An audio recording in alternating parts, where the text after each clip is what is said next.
everybody, and welcome back to Activate Truth. We're so glad that you are here today. And so, before we get started, why don't you guys go ahead and you can like, comment, subscribe, all the things. And as you're watching this video, why don't you grab your Bible as well and a pen so that then you can make some little notes. But today we are going to go over what does it mean to be made in the image of God. And this is something that I think about often, but like in a bunch of different ways. And so I don't know if you've ever heard of the song So Will I.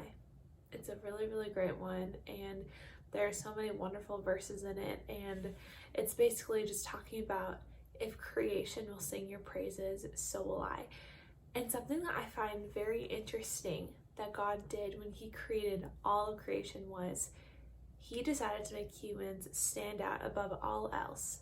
And that's because we are made in the image of God. So everything around us screams the glory of God and is worshiping him constantly. Everything about creation is made for God's glory and to show us more of who God is. And I think that,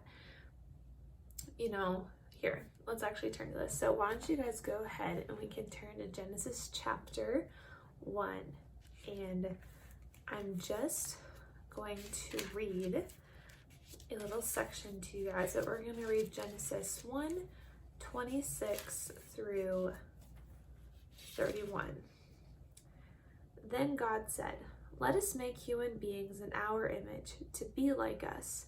They will reign over the fish in the sea, the birds in the sky, the livestock, all the wild animals on the earth, and the small animals that scurry along the ground." So God created human beings in his own image. In the image of God, he created them. Male and female, he created them.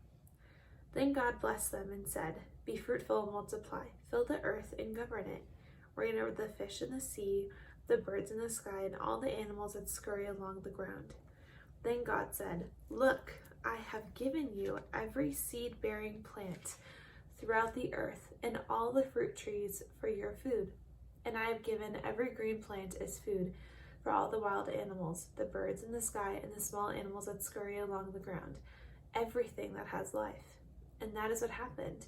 Then God looked over all that he had made, and he saw that it was very good. And evening passed and morning came, marking the 6th day. So, you guys have read creation, you've read the creation account, and if you've noticed that throughout the creation account, when God says, "Let there be light," and then there's morning and evening, he said, "And it was good." And he says that after each step of creation. But once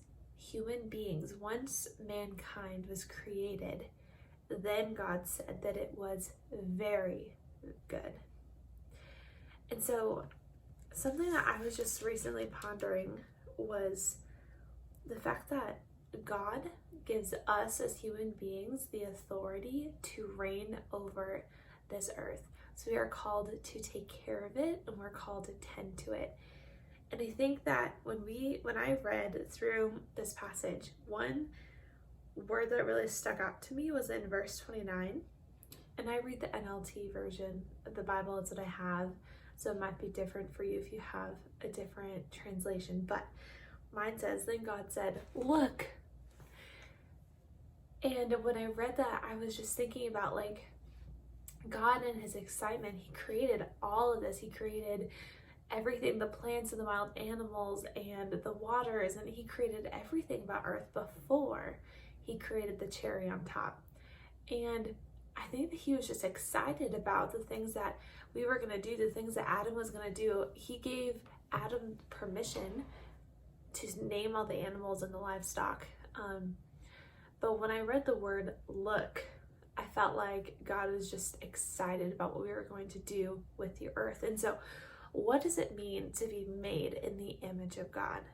Well, being made in the image of God is kind of like you are, as human beings, we are like an angled mirror. So when you have a mirror in a room and you have it at a certain angle, you can see both directions depending on where you're standing.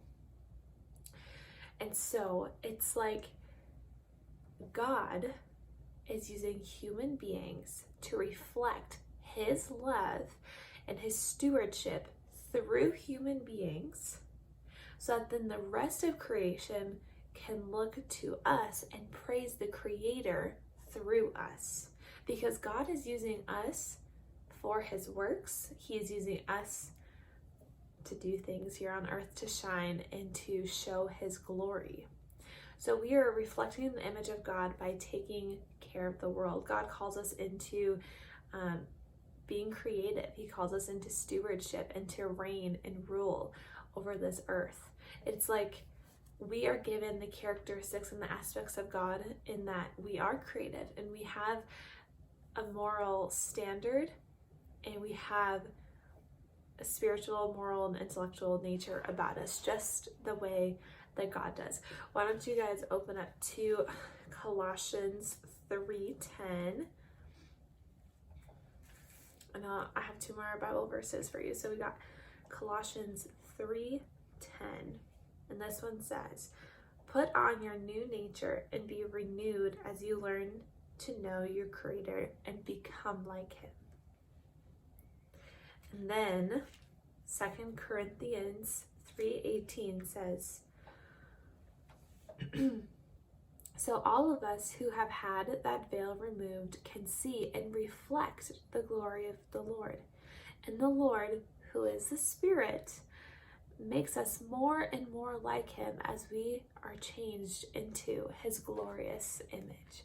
And so as we go throughout life, we as human beings, as I've been saying, we're made in the image of God. But constantly, every single day, as we've accepted Christ, we're going to grow and we're going to look more and more like him every single day. So that's just something that I've just been pondering on. And just know that if you feel like your life is lacking meaning, if you feel like things aren't going the way that they should be going, or you feel like you're lacking purpose or whatever it is, you are made in the image of God, and God is going to use you as a vessel to shine his glory and to show the rest of the world who he is and his majesty. And so that's just definitely something that the Lord has been placing on my heart, and I wanted to share that with you guys. So thank you so much for watching. We will see you next week.